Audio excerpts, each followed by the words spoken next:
my name is Haley Moon, for those of you who don't know me, and I am the CEO of The Rules of a Big Boss LLC. And what we do is we create books, we publish books, I also write them. So I write books, I publish books, I do self-love and empowerment workshops through vision boards and motivational speeches, and I've done them at a few schools and things like that. And if you want to check me out, all of my links will be in the description box below. But that's not what we're here to talk about.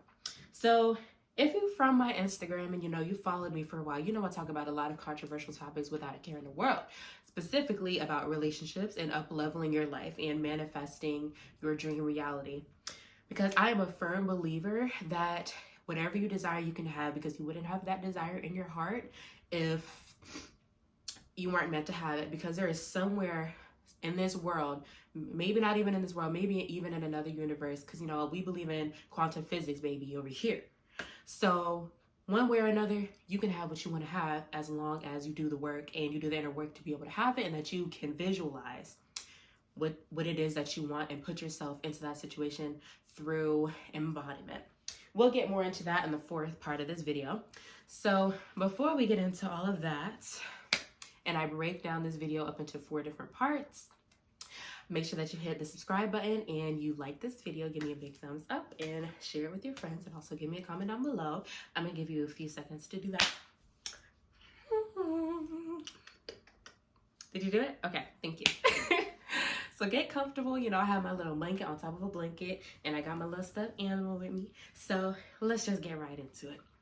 Okay, so the first part is withdrawal from sex. It's controversial. I know it's controversial, but we'll get into it. We'll get into it. We'll get into it. All right, part 2, move, do something creative. We'll get into that. Part 3, become self-aware and work through your limiting beliefs. Number 4 is energetic practice. So all these 4 parts come to create and up-level your life, which is the name of this video. So let's dive right into it. So I'm gonna be kind of all over the place because I am a perfectionist, but when it comes to this video, I created this channel to be just completely raw with y'all and not be perfect, none of that. We don't care over here. No, we're it's like on FaceTime with your best friend. Okay? So let's dive into this shit. Okay? All right. First one. Withdrawal from sex. Let me tell y'all. So I had told my god sister this. I think that's my cousin. Yeah, that's my cousin. Because you know how black families be doing. So I told my younger cousin this when I had gave her a little talk, because she's in high school now. So I was like, let me give her the the little relationship talk.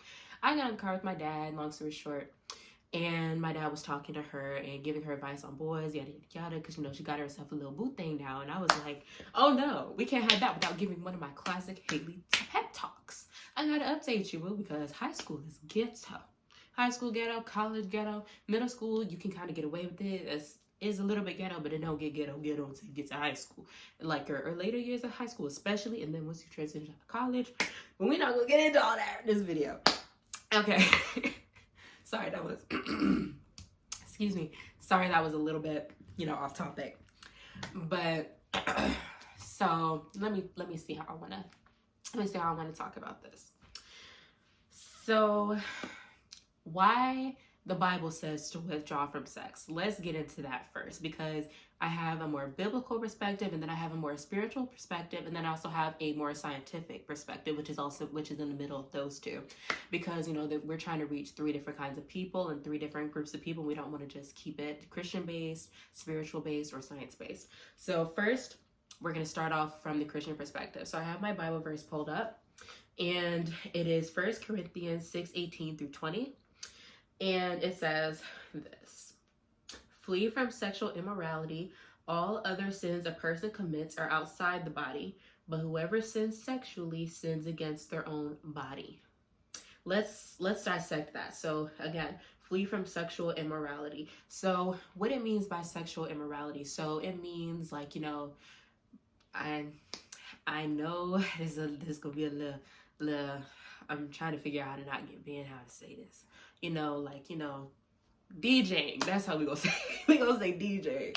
Okay. So if you're DJing Or, you know, what's another thing I could say? Cleaning the board, waxing the board. You get what I'm saying? What's for girls, what's for guys?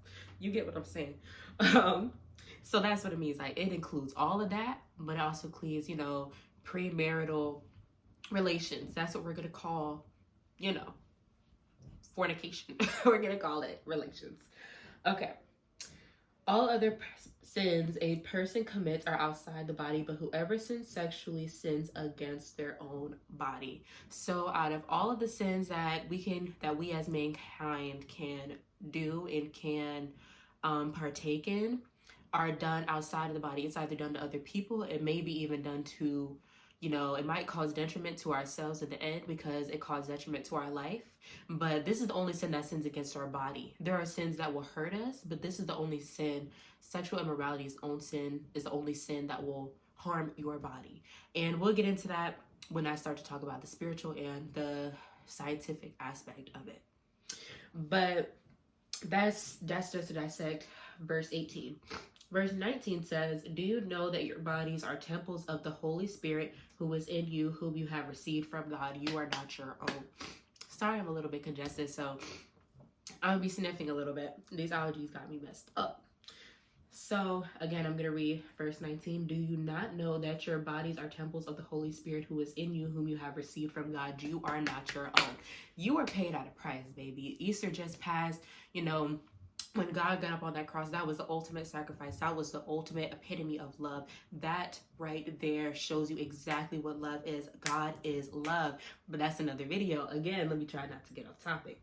So you are not your own body.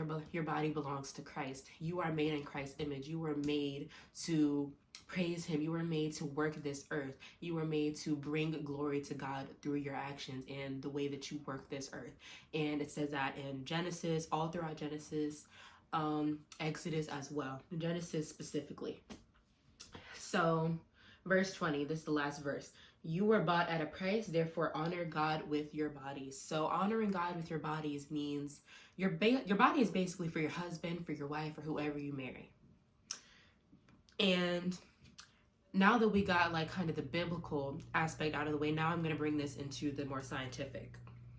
So scientifically speaking, so I'm not even gonna lie to you. I'm not gonna sit up here and Google every single thing right now so that I can, you know, read it to y'all and read the studies to y'all. Y'all can read that on your own time, but I'm just gonna tell you what I learned. Okay, so this information actually came from Mina Irfan. So Mina Irfan is a 8-figure business owner. She writes her own books. She is being provided for by her man. She's a stay-at-home mom, but she also writes her own books.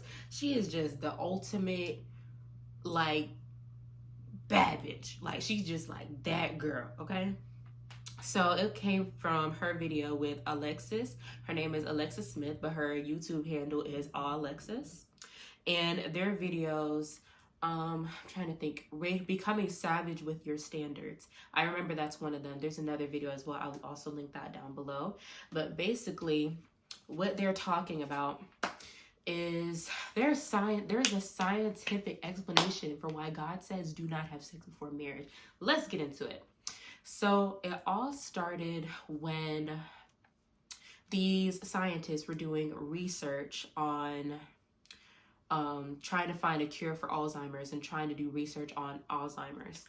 So when they were studying the female brain, the scientists noticed that there was male DNA in the female brain, which is weird because, you know, it wasn't like a transitional thing. It wasn't like it wasn't from like male to female. No, it was just a strictly biological female brain.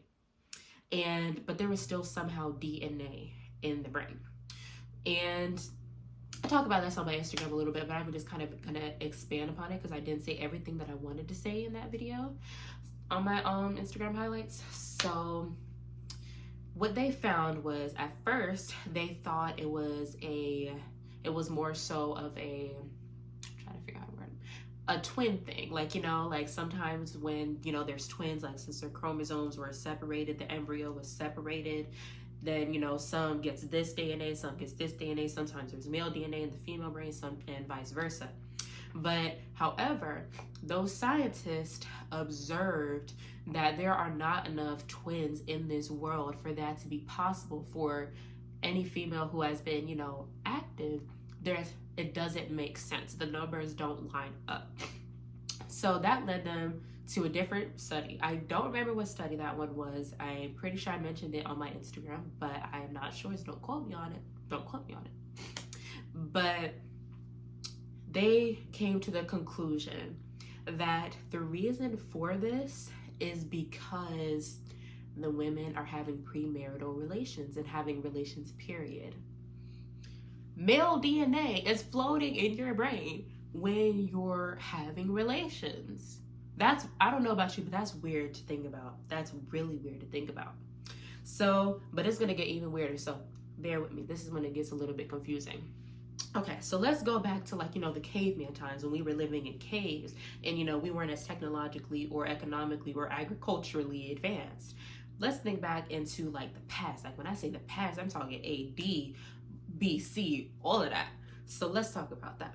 So back then, and even now, we still have that since it's in our ancestral history, we still have those primal urges and those primal desires. So let me explain to you what I'm talking about.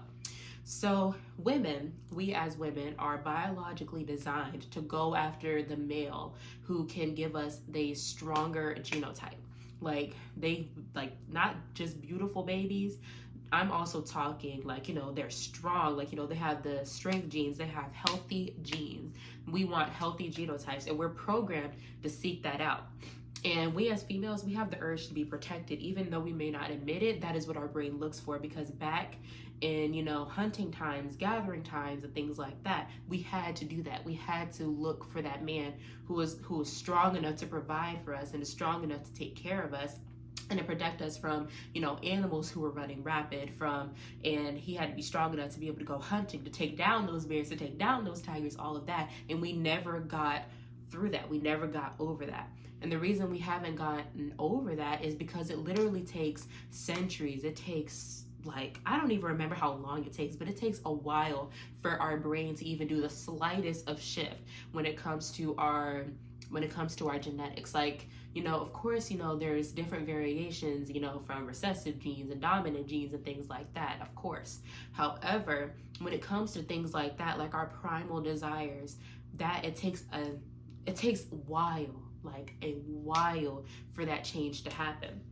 And that change hasn't happened yet. It's scientifically proven, y'all. Don't shoot the messenger. But since we are biologically designed to choose the stronger male partner, what do you think happens when you sleep with someone who has a predatory gene? So I'm not saying he is being forceful with women. I'm not talking about abuse. No, I'm talking about predatory gene. So what I mean by that predatory genotype, he's a 10 all across the board. He may be intelligent, he's rich, he's fine, he's everything, he's sexy, he's this, baby. He got the whole 9 yards. But the thing is, that is what you call a predatory gene. His ancestors were the same way. They were a 10 all across the board. They were the protectors, they were the providers. And now you have this man right here. When you sleep with this man, your brain, it goes, oh wow, he has all the things that we biologically need to make sure that our babies are safe, to make sure that our babies are strong. We have everything that we need. And then not only that, but your brain also puts on what I like to call me and Alexis. I got it from her. Credit to you, girly pop, for watching this. But we put on these rose-colored glasses, and that is why when you sleep with a man, you cannot see any of his red flags. Oh, he goes to me. No, maybe he's just busy. He's just and I'm guilty of this. I'll get a little bit into my story a little bit later, but I'm guilty of this, and that's how I know it's true. That's when it really clicked for me. And where was I? Oh. So since our brain puts on those rose-colored glasses, and the reason why we put on those rose-colored glasses unconsciously is because we want to mate. When we have those, relational desires and things like that, our brain is like, okay, the reason why we want to have relations is because we want to make a baby. Even though we may not want to do that consciously, that is what our body wants to do, because that is the creation of relations. we're supposed to procreate. That is the reason why we have that. And that is what our genes do. That's what our genes are programmed to do, is to find the best mate, to find the one that's going to provide for us, to find the one that's going to take care of us. And this predatory gene is the most attractive gene because, again, he is a 10 all across the board. Okay, so keep that locked in your mind. Now, this is where you're really going to have to follow me. So let's say that you're having relations with this one guy. Okay, what happens is pair bonding. So let me define what pair bonding is. Pair bonding is a scientific word for love. What pair bonding does is that's what creates that really deep emotional connection with a partner. Sure, you can have it with your parents, you can have it with siblings, but it's deeper when this is your partner. This is deeper because you're mating with this person. You're building a life with this person. You're basically becoming one. If you think about it from a biblical perspective, you're becoming one. So let's see, where was I? Oh, okay. So sorry, I'm a little all over the place. But as far as this pair bonding goes, so when you have relations with this person, I almost said something that would have got me banned. But when you have relations with this person, you two are like this. It's like putting two pieces of paper together with glue right down the middle. You cannot pull them apart. And if you do pull them apart, there will still be some remains on both sides of the paper. Why? Now let's think about it from that perspective, from what I told you, that male DNA that is still circulating in the female's brain. It's the same way. And his genotype, his predatory genotype, is still in your brain. And that is why it is so hard to get over someone that you had relations with, because there's still his remains in your brain. And not only is it in your brain, but it also remains in your womb. If you're spiritual, right here, let me move my bear, and your sacral chakra. So let me see, hold on. So your sacral chakra is right here, right below your belly button. I just dropped my paper, hold on. Okay, so it is right here, right underneath your belly button. And what it does is that it absorbs. That is what it is designed to do. It is designed to be the center of creativity, of creation, of sensuality, of all of that. But what happens when you're having relations with someone is their trauma is literally absorbed into that sacral chakra. And I have my own personal testimony with this. So I was in a relationship with this one guy. Those of you who know me, I had this one little boyfriend, we was fast. I'm not even gonna lie. In freshman year, I was really fast. We're not gonna talk about that though. But I had this one boyfriend, and I remember, like, anytime when we did something, you know what I'm saying, when we did that type of stuff, literally I would catch myself having flashbacks of his memories. It's weird, but that is what happens, because again, some of his trauma is being absorbed into your womb. But not only your womb space, that honeypot energy, it's also in your brain. And I would literally wake up and I would have dreams of his memories. And this isn't stuff that he's told me before. That's why I feel like I knew him. I literally would tell him, I know you more than you think. And I know him more than he thought, because I absorbed that. And because we as women, we're the receivers. And this is proven when you think about, we're gonna say peach. When you think about the peach, ours is inside. But versus males is eggplant, eggplant emoji.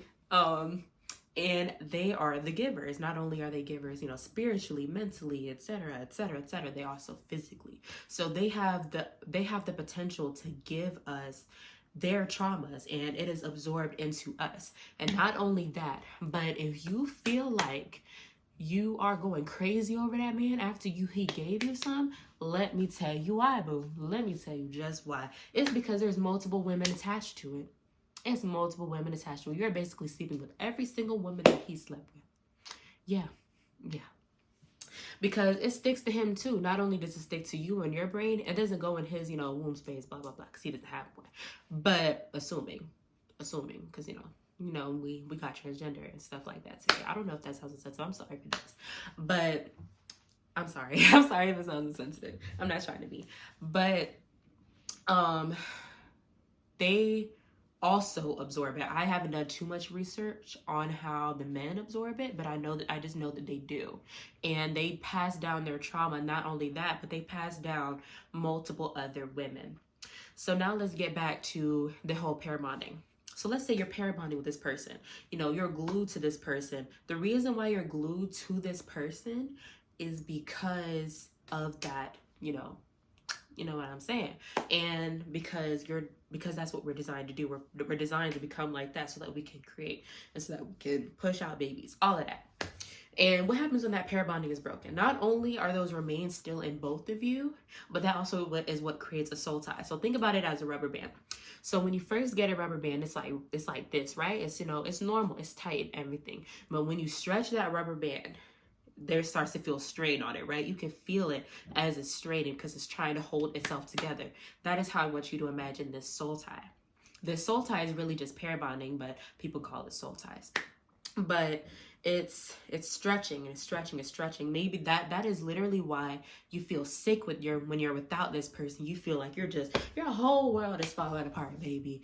And the reason why you feel that is because of that strain. The farther you get from this person, the harder it gets because there's that strain until eventually it snaps.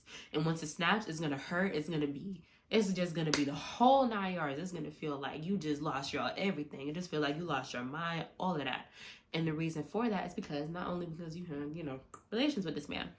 Majority of the time, I kid you not, it is when you don't have relations with someone, it is so much easier to get over them. Even when you have that emotional bond with that person, you don't have that, you know, you don't have their traumas. That's not absorbed into your brain. You don't have as many things holding you to this person because you're not glued together like that. You're more so like this rather than like this. Like you're not locked in like that. And the reason why God created it for marriage is to, you know, become one, have each other's traumas. You know, you're together and you're uniting under Him, and that is why it was designed for marriage. So that goes deeper into that. Now let's go a little bit deeper into this pair bonding. So let's say you do this over and over again, right? You know, you're creating soul tie after soul tie after soul tie. What's created subconsciously is that lack of trust. And that lack of trust is created because you're like, well, I'm pair bonding with this person and, you know, I'm falling in love with this person, but I just ended up breaking up with them. Okay, let's try this again. And then it happens again. And then it happens again. And then it happens again. So you're pair bonding with all these different people by having relations with them, and you're deepening that connection with them. You're becoming one with all these different people, and your trust is being broken. Even if they don't do anything to you, your trust is being broken because that energy is in you. Their DNA is in you, and it remains in you. And with that being the case, when you think about it, it's like, dude, that is a huge reason for trust issues. If they haven't even did anything to you, it's because you have that connection with that person. And that is why when, you know, when you see people, you know, they've been out in these streets, they've been, you know, doing this, doing that, doing this. When they finally settle down, speaking for women, when they finally settle down, they can never truly pair bond, and they can never have that deep, loving, romantic connection that they would have had otherwise if they didn't have all these different partners that they were sleeping with. And that's why I'm a firm believer in not even dating for real. Like, I really don't be dating no more. I stay single. I don't be doing nothing, baby. And that doesn't mean I'm boring. Because never that. But I just don't be doing that to myself because I know that once that trust is broken so many times, when I finally meet the person that I'm going to marry, I know that it's going to be harder for me to form that deeper connection because of all that mistrust. And I'm trying to figure out how I can describe this to you. So let's envision it as this, right? So you have the predatory gene. And let's say he's 10 all across the board versus you have the 6. You have this man, he's a number 6. You as a woman, who are you going to go to? You're going to go to the one with the 10, right? And since his DNA and his traumas and everything like that is still in your brain, is still in your body, when you get this 6, maybe the 6 is supposed to be your husband. If this is supposed to be your husband, you're not going to form that deep connection like you would with this 10 because you've already been with the 10. And like I said, we're our brains literally are trained to go after the stronger genotype. We're trained to go after that predatory genotype.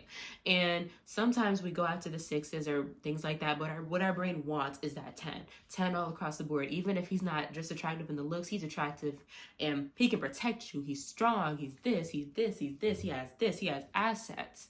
And you add to those assets. And you're going to go, usually, if you have a 6 and then you have a 10 who's 10 everywhere, who are you going to go with? The 10. Because since you've already had the 10, once you get with this 6, you are not going to be completely engulfed in him because your brain subconsciously is still going to be looking for that 10. And your brain isn't going to be able to accept it. It's just going to want to run right back to the 10. And like I said, I'll provide all the studies below, but that's a scientific definition. I also gave y'all a little bit of the spiritual. So let's get a little bit more into the spiritual aspect. So like I said, we're going to define the sacral chakra. So like I said previously, the sacral chakra is your honeypot energy. It's an orange color because your root chakra is red. Your sacral is orange. Your solar plexus is yellow, which is right here. Your root chakra is right at the base of your spine. Your sacral is right here. Your solar plexus is up here. You have your heart chakra. You have your throat chakra. You have the third eye. And then you have the crown, which is your energy center up here. I feel like my heat radiating off my head. Sorry. I feel like I'm sorry. But yeah, so I'm not going to define every single energy center. That's a whole other video. But basically the sensual energy. So your womb literally holds on to those traumas. And the only way that you can break and kind of release all of those past traumas from all of the women, from all of the men and things like that. Matter of fact, before I even get into that, let me talk a little bit more about the predatory gene. So another reason why it's a predatory gene is because he has all these women, right? The predatory gene, he has this woman, he's done it with this, and this. So his genes are running all around the world. It's running with this woman, it's in this woman, it's in this woman, and that's the biggest reason of why it's called a predatory gene, because it's in all of these different types of women, and he's drawing their attention away from who they're supposed to be with, because he's this cup of temptation. As a friend told me. He told me, I'm not even gonna tell you what he told me, but long story short, that's his definition. Shout out to you, boo. Okay, let me see. Now that we defined a lot, I know that was a lot to swallow. I know that was a lot. I may or may not put it in the description for you. It depends on how I'm feeling after this video. I'm not even gonna lie, because the girl's a little bit lazy, just a tad bit. That's why I procrastinated making this video. But that's a whole other story.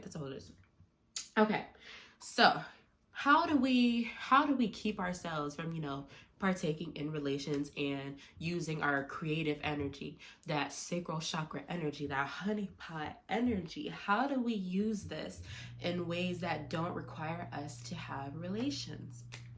Okay, so first of all, what you want to do is you want to find something that you're passionate in, and I'll create a whole other video for finding your passion, for finding your purpose. But what I really want to, I can't find the word, but what I really want to focus on, I guess I would say, is this the biggest thing that I found helped me. Have something that you have to put something into. So for me, that's plants. I have plants all over my room. Literally, I have one over there, I have two right there, I have one right there, I have one right there, I have one right there, I have one right there, and then I have plants outside too, and I have one right there. And I always buy myself new flowers every single month. So with that being the case, I have plenty of things that I put my energy into. I paint, I'm artistic, I dance, I sing, I play around with my hair. When I dance, I put my hands over my sacral chakra and I just dance. I feel, I move, I'm flowy, I'm playing with my hair, I'm just swinging my hair. I notice the way that my hair feels on my shoulders and how nice it feels. I go shopping, I make vision boards, I'm creative, I write books. And the reason for all of that is to keep myself distracted. Instead of putting all this energy into a man or a female or anything like that, I put it into myself. Not only do I put it into all of these different things, I put it back into my business. I use my creative energy to make videos like this, to have created my YouTube, to create my business, to come up with new business ideas. And my biggest my biggest tip for you is get off your phone. Get off your phone for at least 30 minutes and just journal. Don't even have any music playing. Just be in complete silence. Just write down your ideas, whether it's a business ideas, what you want to do for the next week, it's a meal plan, whatever it is, create. Make a creation and put your energy into that creation. Keep yourself distracted. And keeping yourself distracted is, there's this one saying, an idle mind is the devil's workshop.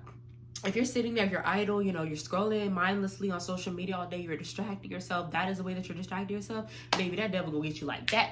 It's not even just going to be with, relational temptation. No, maybe he's going to attack your mind with depression, with anxiety. And I have a quote for that too. My quote is, bear with me, I love this quote, it's so beautiful. I don't remember where I heard it, but anxiety is in the future, depression is in the past, and joy is found in the present. And if you're in the present and you're idle, 9 times out of 10, you're thinking about something, baby. If you're not talking positive, you're thinking negative, as the first lady at my church would say. If you're not thinking positive, if you're not speaking positive, if you're not speaking life into yourself, you're talking negative, you're thinking negative. And with that being the case, if you're sitting here, you're idle, you're scrolling mindlessly on social media, I'm guilty of this too. But when you're doing that, it's easier for the devil to attack you. It's easier for these temptations to attack you. It's easier for you to not create that business. You say that you want money, baby, everybody wants money. But how are you going to get that money? You're not going to get the money by sitting up here scrolling in your bed all day, in your PJs, watching TikToks and Reels all day. You're not going to. I'm sorry, it's not. I'm going to be real with you, okay? I said I was going to be real with y'all. You're not getting nowhere, boo. You're not. And that's why anytime I've dated, like a hood dude, I literally would ask him, okay, what are you doing to make money? You're trapping? Okay, but baby, that's not going to last forever. What happens if they bust you? Right. You have to find a way to make you some money. When I say make you some money, I mean you do something legal, preferably legal. But I mean, if you don't, to each their own. I'm not judging, do you? But find something to put energy into, get you that money, because whatever you are passionate about, again, I would do another video about all the different exercises to find your purpose, to find your passions, and to make money out of it. Because like my bio says on this page, I want you to upgrade, I want you to magnetize, I want you to use that honeypot energy, that sacral chakra energy, that creative energy, that Mary Magdalene energy, that Mary energy, that Ruth energy, okay? I want you to be that Proverbs 31 woman. Her hands are blessed for her task. God is within her. She will not fall. She laughs at the days to come. That is what I want you to be, baby. But I could go on for days. But long story short, put your energy back into yourself. Stop putting it into drama. Stop putting it into this, and this. Again, that's a whole other video. I will definitely be making that. But stop putting energy into all these other people and put it back into yourself. Sorry, I got a little passion in there. Okay, second one, move, do something creative. So I do a lot of creative things. So I paint, I have 2 paintings in the back. I have an entire paint wall right here. I have another painting over there that I'm still working on. I have a vision board right there. Another vision board right there. I have a vision board on my laptop screen. Hold on, let me show y'all my little vision board. Hold on, let me see. You can't really see it, but I have a vision board up here. I'm always doing something creative. I'm always creating something. I'm reading a book. 9 times out of 10, if you see me in school, baby, I got a book right in my book bag, ready to go sit in the library and read my little book. I'm so focused on upgrading my life. And I work out as well. I work out a lot. Another thing you can do, take a new class, take a yoga class. I used to have this yoga membership. I just stopped going because I don't really have the time for it. But do something, move your body. When you move your body, that sacral chakra, if that's what you're into, that sacral chakra is energized. You're feeding it.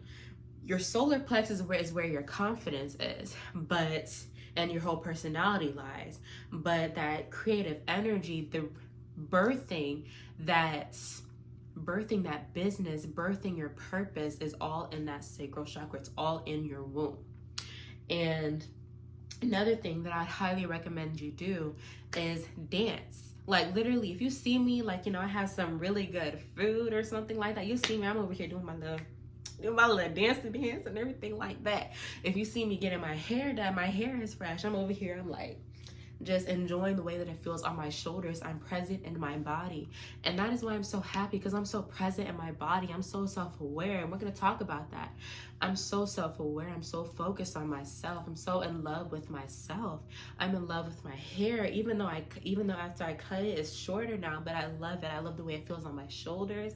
I love my skin. I feed myself nourishing foods as much as possible. I take my vitamins. I'm nourishing myself. I'm moving. I'm dancing. When I walk, my hips sway side to side, because all of my consciousness is in my body. It's not just up here. It's here. It's here. It's here. It's here. It's here. It's everywhere. And that's why when you see me walking, like I have that magnetic energy about me. That is what makes me so magnetic, is I am so present within my body. And that is why I have the money that I have. That's why I have the abundance that I have, is because I'm so present in my body, and I made my passions into monetary action. Monetary means money. So move, do something creative. That is another way that you will create and up-level your life. Activating that creativity births your purpose. That will help you birth your purpose, birth that business, birth that YouTube channel, whatever you want to do. Part 3, become self-aware. Become self-aware, please. Because half of y'all, I know too many of y'all that just be looking. I don't judge, but maybe a little bit. Maybe a little bit. God's working on my heart, okay? Limiting beliefs. This is what I really want to talk about, is your limiting beliefs. Like, for example, say you don't feel like you could ever find a good man. You just think men are just terrible. And trust me, I'm guilty of saying it myself. Like, men ain't da-da-da-da, men are da-da-da-da-da-da-da-da-da-da. I could go on and on all day about things that I have said. I've said a lot. I've done a lot. But that's sort of another day.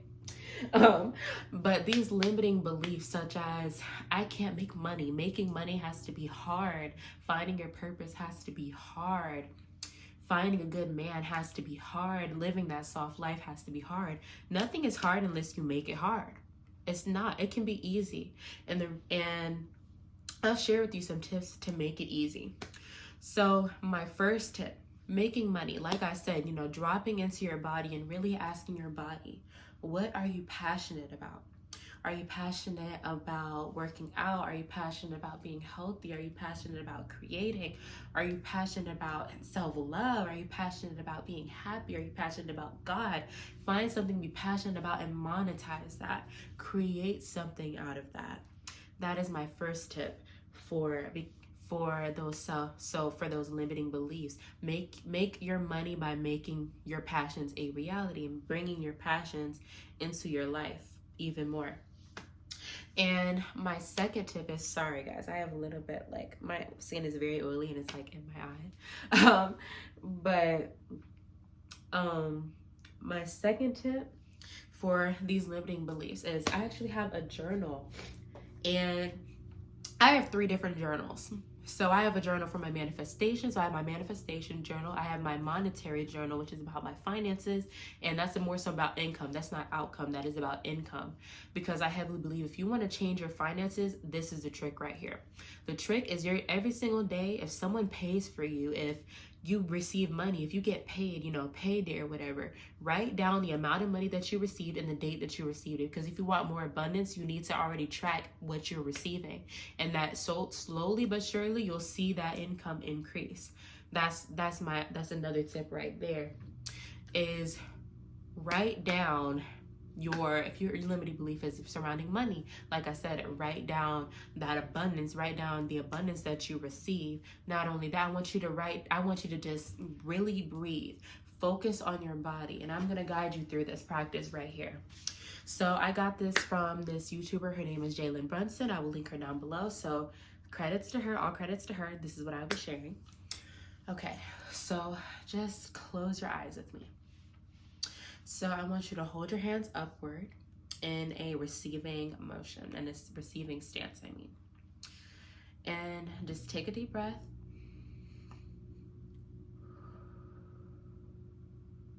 And just really feel into your body. Relax your head or your scalp, your beautiful scalp. Relax your eyebrows, relax your eyes, relax your nose, the skin on your face. Relax your shoulders, relax your hands, Notice anywhere that your body feels tense and send your attention towards it and send extra love towards it. Breathe into that tense reaction. Notice your thighs. Relax your thighs. Relax your calves. Relax your feet. Relax your toes. Relax your ass. Relax your butt. Relax your hips. Relax everything. Relax your body and really become aware to how you feel in this present moment. And if you feel called to do so, place your hand above your heart and breathe.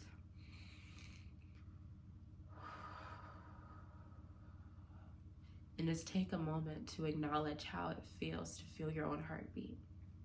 Does it feel relaxing? Do you feel depressed? Do you feel upset in any sort of way? Really just acknowledge how it feels to be in this present moment and how it feels to love on your body and feel into your body. Just really focus on honing in all of that positive energy. With every in-breath, you inhale positive energy. With every exhale, you exhale that negative energy. And I want you to think about all of your beliefs surrounding money, or whatever your limiting beliefs is. Say that you don't believe that you can find love. All of your beliefs surrounding love. Recall every single memory, and you're going to want to have a journal next to you. So grab your journal, write down every single belief that you can think about. And then while you have written all of that down, I want you to recall those memories. Close your eyes again. Think about one specific memory and have that, and put yourself in that position as if you're there. This is our visualizing technique. Visualize it as if you are there. Feel all of those emotions. Feel all that fear again, all that pain, all that betrayal again. Feel into all of it. And then I want you to ask yourself, write down, what is the feeling that you felt? And then once you do that, I want you to, I think it's called Hapuna Puna Puna. It is the Hawaiian prayer. So what you're gonna say after whoever has hurt you, even if you've hurt yourself, anything and anyone who's surrounded those memories, I want you to place your hand over your heart, and I want you to start by saying, I'm sorry, I forgive you, I thank you, and I love you. And repeat that to that person, to yourself. If you've done it to yourself, I want you to just repeat that and really mean it. Speak it from your heart. Really hone in on all of that negative energy and feel all of that negative energy and release it. Maybe you feel like shaking your arms. You feel like just getting up. You feel like just shaking. Maybe you feel like, placing your face into a pillow and just screaming. Just really get all of that energy out. And then once you get that energy out, and once you feel, maybe if you feel like crying, and just say, I'm sorry, I thank you, I forgive you, I love you. And this is how you are going to overcome those limiting beliefs. Do that daily as much as you feel like you need to. And sometimes you can just repeat that over and over again, maybe it's not even towards a specific person. You just repeat that, and that works through all of those memories that didn't even come up for you. Just say, I'm sorry, I forgive you, I thank you, I love you. I say. So that is that whole limiting belief. So the fourth part, that was that energy practice that I was telling you about. So energy practices, I like to define them as prayer. Maybe you like to create a special prayer. Maybe you want to do a meditation. I'll share some of the meditations in the link below. And I'll share the video that I got that meditation from as well, if it is still up on YouTube. I'm not sure because it was a live stream. But I will share all of my information down in the link below. And those are that's really all I have for you. So becoming self-aware and doing these energy practices are tied together. So once you're aware of those feelings behind those limiting beliefs, maybe you ask yourself, why is it that I feel like I have to have relations? Why do I feel like I have to do something? Why do I feel like I have to be, sensual? Why do I feel like I have to do all of these different things? I want you to write down these things, and then after you write down these things, I want you to apologize to this person, forgive this person. I want you to do this. Hapuna puna puna. I don't quote me on that. I'm not sure that's how you say it. I'm really not. I just know it's a Hawaiian prayer. I just know it's a Hawaiian thing. I'll even show you the podcast that I got that from as well. It's called That Beep. It's positive. That BITCH is positive. That's what it's called. But thank you so much for sticking through this video. Make sure that you subscribe, that you share, that you hit a thumbs up, and let me know what you think in the comments down below. And stay tuned for any future videos. Bye.